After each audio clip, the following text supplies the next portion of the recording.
sa katayuan ng martial artist. Lahat sila ay nagtataka at naguguluhan sa mga bagay na yun.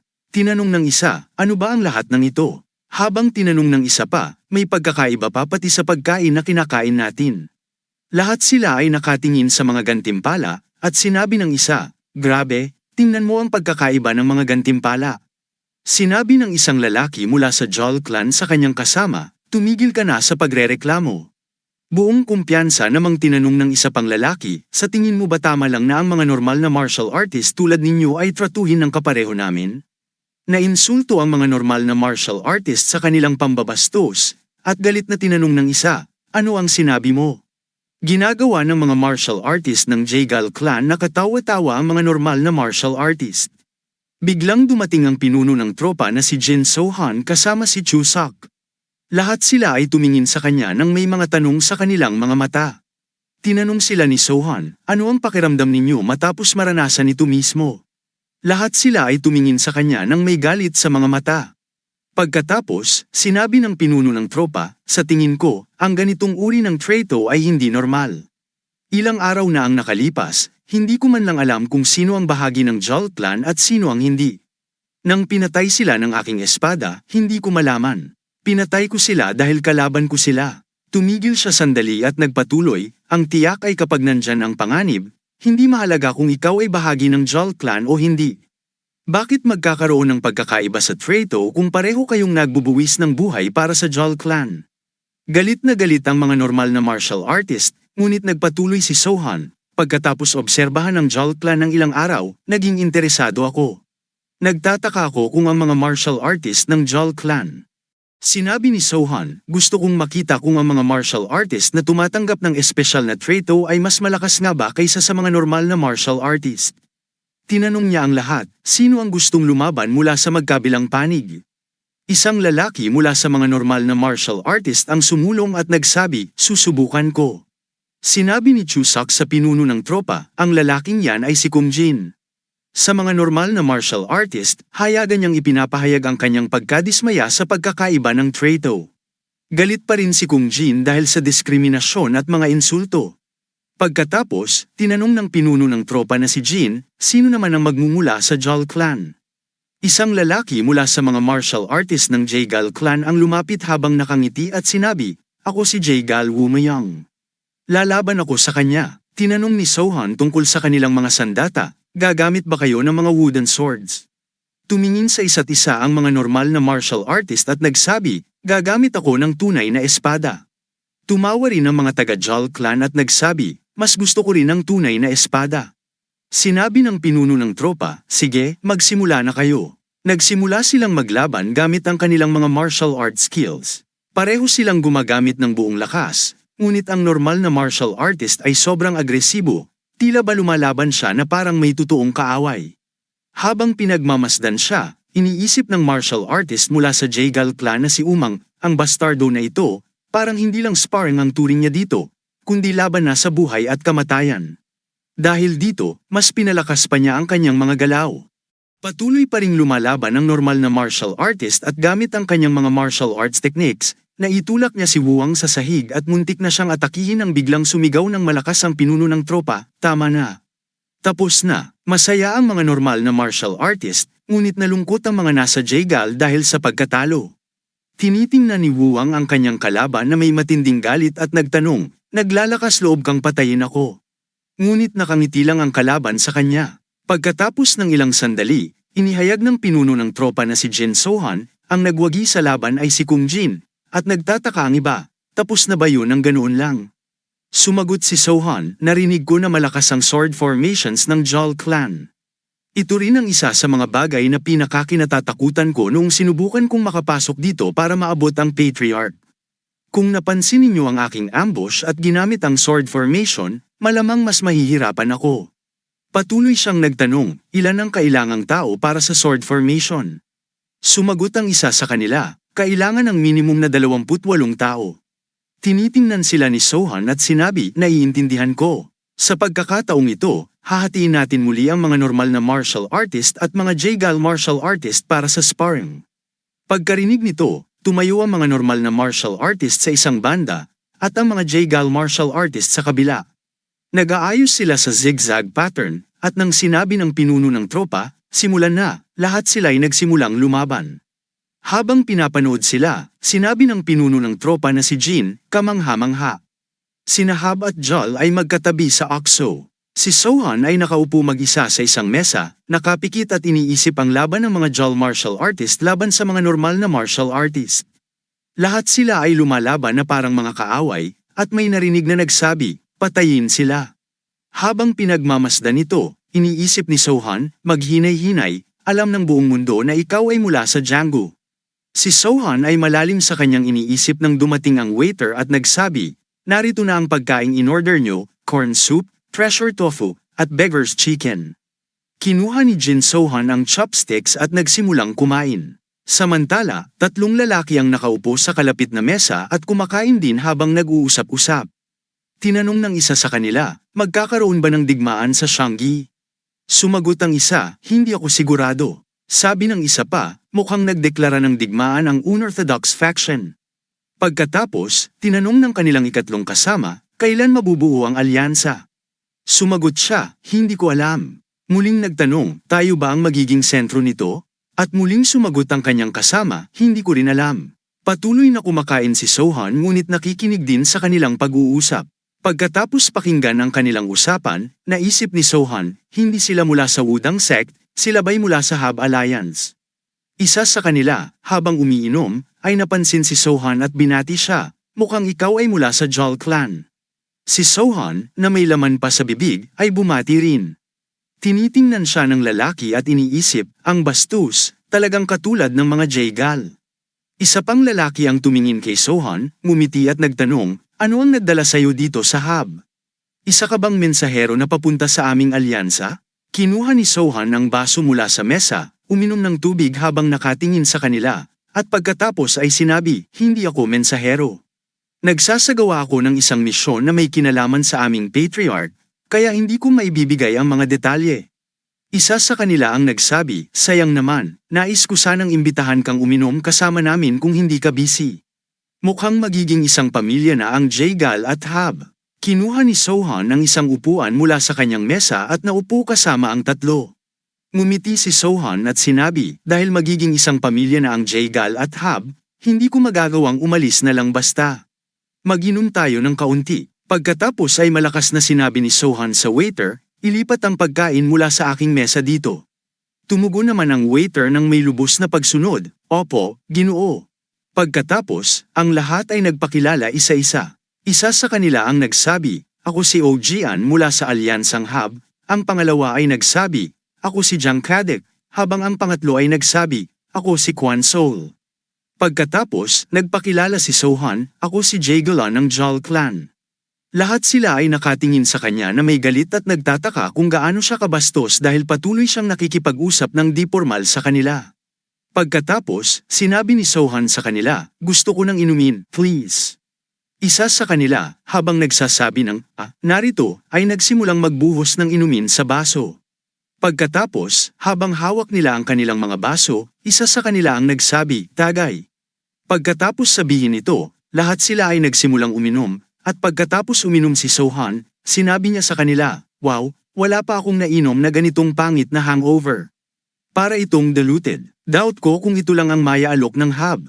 Lahat sila ay nakatingin sa kanya ng may kakaibang ekspresyon, at pagkatapos ay humarap si Sohan sa waiter at tinanong siya, waiter, mayroon ba kayong Shifen liquor? Tanong ni Sohan, at sumagot ang waiter, wala.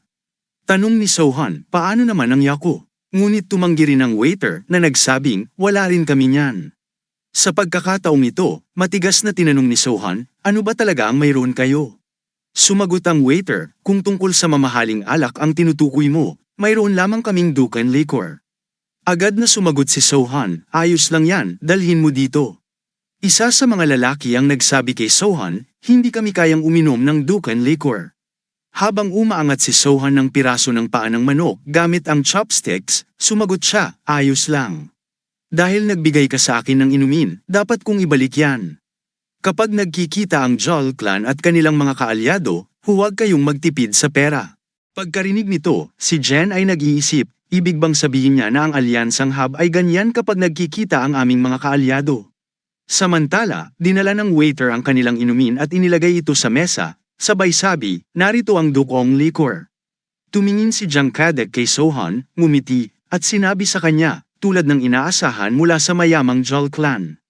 Salamat sa iyo, nakapag-inom kami ng ganitong magandang alak. Habang kumakain si Sohan ng piraso ng paa ng manok gamit ang isang kamay, nagsimula siyang magbuhos ng liquor sa baso ng kanyang kasama at sinabi, huwag kang mag-alala tungkol dito. Habang inilalagay ang buto sa kanyang bibig, tinanong niya, kamusta na ang progreso ng alyansa? Sumagot ang lalaki, maganda ang takbo nito. Ang mga lider ay marahil nagtipon-tipon sa Wudong Mountain. Sa tingin ko, nandyan ang isa sa mga dakilang nakakatanda.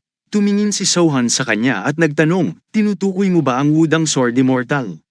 Sumagot si Jen, sino pa ang pwedeng naroon? Lahat ng lider ay marahil magre-rekomenda sa kanya na maging lider ng alyansa, at tiyak na tatanggihan niya ang kanilang alok tulad ng dati. Kapag nangyari yun, magkakaroon sila ng sparring competition upang pumili ng lider ng alyansa at siya ang magiging hukom. Pagkarinig nito, habang nagbubuhos ng inumin sa kanyang baso, iniisip ni Sohan na wala ko ang isang mahalagang kompetisyon.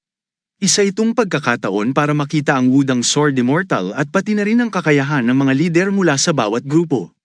Habang umiinom, tinanong ni Sohan sila, sino sa tingin ninyo ang magiging lider ng alyansa? Sumagot si Quan Sol, sa totoo lang, umaasa kami na ang lider ng H Alliance ang tumanggap sa posisyong yon. Pero ang Mount H sect ay nakikipaglaban lamang sa Jangan sect, kaya hindi namin alam kung gaano sila kalakas. Sinabi ng kanyang kasama, ang Jaegal clan at Wudang sect ay mga sword brothers, kaya hindi pa kayo naglalaban. Hindi ako sigurado, baka ang Sword Immortal ang maupo sa posisyong yun. Habang inilalagay ang kanyang baso sa mesa, sinabi ng kanyang kasama, nonsense. Sa nakita ko, ang patriarka ng Jaegal clan ang magiging leader ng alyansa. Ngumiti si Sohan at tiningnan siya, bakit mo naman nasabi yan? Sumagot ang lalaki, siya ang pinakamayaman at pinaka-resourceful. Hindi ba si Sage Morang, na nakipaglaban para maging leader ng Wudang sect, ay napilitang magretiro mula sa Django dahil sa isang iskandalo na nailantad? Kahit na hindi ito nakumpirma ng Jol News, lahat sila ay nagulat sa narinig nila. Ngunit nagpatuloy siya, dahil dyan, ang kanilang sect leader ay naging Warren Brothers ng patriarka ng Jol clan. Ang taong nagmungkahi ng alyansa noong una ay ang patriarka ng Jol clan, kaya lahat ay ayon sa kagustuhan ng patriarka ng Jol clan, malamang na siya ang magiging leader ng alyansa. Si Sohan ay nakatingin sa kanya na may galit, ngunit siya ay nakangiti habang nagbubuhos ng inumin sa kanyang baso, iniisip, mukhang nababahala siya. Pagkatapos, sinabi ni Sohan, well, maaaring mangyari yan. Tumingin siya kay Sohan at nagtanong, maaari mang mangyari yan. Sa pagkakataong ito, nagkunot ng no si Sohan at sinabi sa kanya, hindi ba't sinabi mo yan mismo? Pero sa tingin ko, dapat mong i-relax ang iyong ekspresyon. Baka naisip mo akong iskolar ng Jol clan. Sumagot si Jen, hey, pareho kayong nasa iisang alyansa. Huwag ganyan. Dahil lumagpas na siya sa hangganan sa kanyang mga salita, nagsorry siya sa ngalan ni Jiang Kadek. Tumingin si Jiang Kadek kay Sohan, ngumiti, at nagtanong, kung hindi kita inisip na iskolar, ano ang gagawin mo? Nagalit si Jen sa pag-uugali ng kanyang kasama at malakas na sinabi, Jiang Kadek, itigil mo yan ngayon din. Samantalang ang isa pang kasama ay nagsabi rin, Han, please itigil mo rin. Pareho namang nagagalit si Jiang Kadek at Sohan habang nagtinginan sila. Pagkatapos, habang umiinom, sinabi ni Sohan, ititigil ko na. Lumampas ako sa aking mga salita. Lahat sila ay tahimik na nakatingin sa kanya. Nang ilagay ni Sohan ang baso sa mesa na may galit at nagtanong, pero seryoso, dilute ba ng mga bastards na ito ang dukong liquor ng tubig? Parang pagkarinig nito, tumawa ng malakas si Quan Sol, ngunit tinanong ni Jiang Kadek, ganyan ba talaga ang lahat sa Jaegal clan, nakakainis tulad mo? Talagang nagtataka ako dyan. Ngumiti si Sohan at sumagot, tama, sinabi mong Jiang Kadek ka, di ba? Narito ang isang bagay tungkol sa akin. Kaya kung tiisin kung may nag-iinsulto sa aming patriarka, pero hindi ko tatanggapin kung may nag-iinsulto sa mga tao ng Jol clan. Madalas na pinaparatangan ang aming patriarka. Pagkatapos marinig ito, ngumiti si Jiang Sok at nagtanong, laging ganon. Magpatuloy ka lang. Pagkatapos mag-isip ng ilang sandali, sinabi ni Sohan, hindi, sa tingin ko, marami na akong nasabi. Habang kumukuha ng tasa mula sa mesa, naiisip ni Jang Sok, ang hinahinang ito, naglalakas loob pa siyang umasta dahil sa kanyang clan. Pagkatapos, humarap si Sohan at tinanong ang waiter, magkano ang halaga ng mga inumin sa mesa na ito? Ako ang magbabayad para sa lahat. Mayaman ang Jaegal clan, kaya dapat ako ang magbayad. Nagalit si Jang Kadek at binasag ang baso habang hawak ito sa kanyang kamay at pagkatapos ay sinuntok si Sohan. Tumama ang suntok sa panga ni Sohan at siya ay nahulog sa lupa. Lahat ng tao sa paligid ay nagulat sa nakita. Habang hawak ang isang upuan, tinawag siya ni Sohan, Alyansang Hab, maglakas loob ka pa. Si Jang Kadek ay galit na sinagot si Sohan, anong Alyansang Hab? Sinubukan niyang sipain si Sohan sa mukha. Pero naiiwasan ito ni Sohan ng mahusay, at sa halip ay tumama ang paa ni Jang Kadek sa malapit na mesa at nagliparan ang lahat ng pagkain. Kumuha si Sohan ng isang piraso ng noodles at tinamaan ang mukha ni Jang Kadek na nagtakip sa kanyang mga mata dahil sa sakit. Ang kanyang dalawang kasama ay nakatayo sa likuran, nakatingin sa kanya habang ang ilong ni Jang Kadek ay nasugatan at nagsimula ng damyugo, may sabaw ng noodles sa kanyang mukha. Nakatayo siya roon na may isang mata na nakasara dahil sa maanghang na pumasok dito, at tinawag si Sohan na bastard. Lahat ng tao sa paligid ay nakatingin sa kanyang kalagayan at nagtatawanan. Muli, si Jang Kadek ay nais sanang atakihin si Sohan, ngunit sinubukan siyang pigilan ni Jen, na nagsasabing, Jang Kadek, itigil mo yan. Pero sobrang galit siya at sumagot, hayaan mo ako, ituturo ko sa kanya ang tamang asal. Sa disciplinary hall, pareho nilang kasama ay sumusubok na pigilan siya, samantalang si Sohan ay nakatayo roon at nakatingin sa kanila. Sinabi niya kay Jang Kadek, sa tingin ko, ikaw ang nangangailangan ng matutunan tungkol sa asal. Nagulat si Kwon Sol sa tono ni Sohan at sumagot, kapatid na Jol, anong ginagawa mo? Sumagot si Sohan, ano pa ba? Siya ang unang umatake sa akin. Maraming ibang tao sa H-Alliance dito ang nakakita rin ito. Sinusubukan mo bang ilipat ang lahat ng sisi sa akin? Nakikinig ang lahat ng tao sa paligid sa kanilang pag-uusap. Tumingin si Kwon at sinabi, hindi ito ganoon. Nagagalit si Sohan at sinabi sa kanya, nagalit ka lang dahil sinabi kong ako ang magbabayad ng inumin. Hindi ba siya ang unang nagpasimula ng pang-asar tungkol sa pagiging mayaman ng Jol clan? Nakaligtas si Jang Kadek mula kay Jan Esri at lumapit kay Sohan, sinabing, mamamatay ka sa aking mga kamay ngayon. Pero nakatayo lang si Sohan roon at handa na sa laban. Nagtinginan silang dalawa na may galit sa kanilang mga mata, at biglang tumakbo si Sohan palayo. Sinundan siya ni Jang Kadek. Tumatakbo si Jang Kadek sa likod ni Sohan at sumisigaw, huminto ka dyan. Sina Jen at Kwon Sol ay sumusunod din kay Kadek, habang tinatawag ni Jian ang kanyang pangalan, Jang Kadek.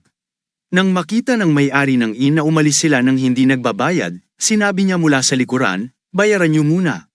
Sumagot ang isang lalaking nakatayo roon, hayaan mo na sila. Makakakuha ka lang ng bayad mamaya sa pamamagitan ng pag-uulat sa disciplinary hall. Maliwanag namang nasa maling panig ang Alyansang Hab dito. Alyansa ba ang tawag? Nagsimula na silang mag-away dahil lamang sa ilang salita.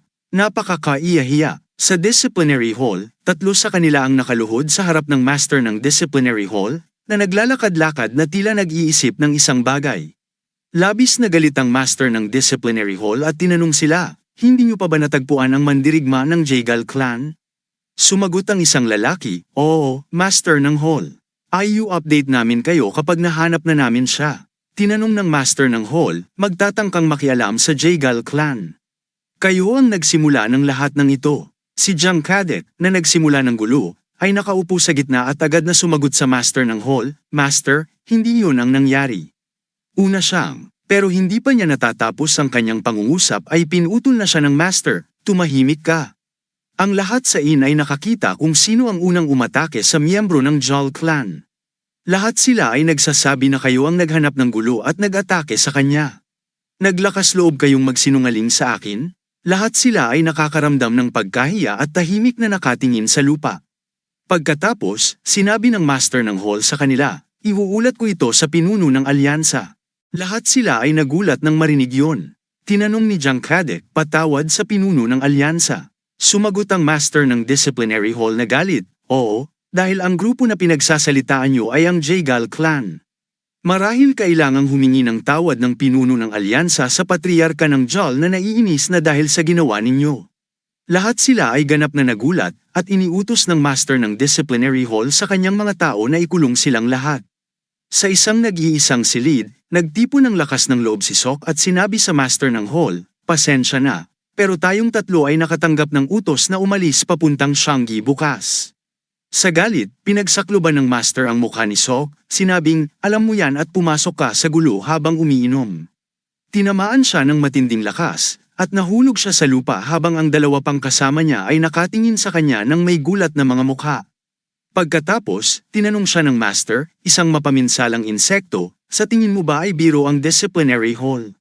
Sa gabi, naglalakad si Sohan sa makapal na gubat habang hawak ang kanyang armas sa isang kamay. Narinig niya ang paggalaw ng mga dahon at sinabi, "Lumabas na kayo." 5 lalaki na may mga mukha na natatakpan ng lumitaw mula sa kung saan, at tinitingnan siya ni Sohan. Isa sa kanila, habang tinuturuan ang kanyang espada sa kanya, ay nagtataka, alam niyang sinusundan siya.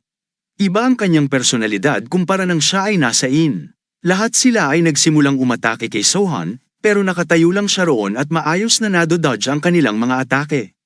Pagkatapos, inilabas ni Sohan ang kanyang espada.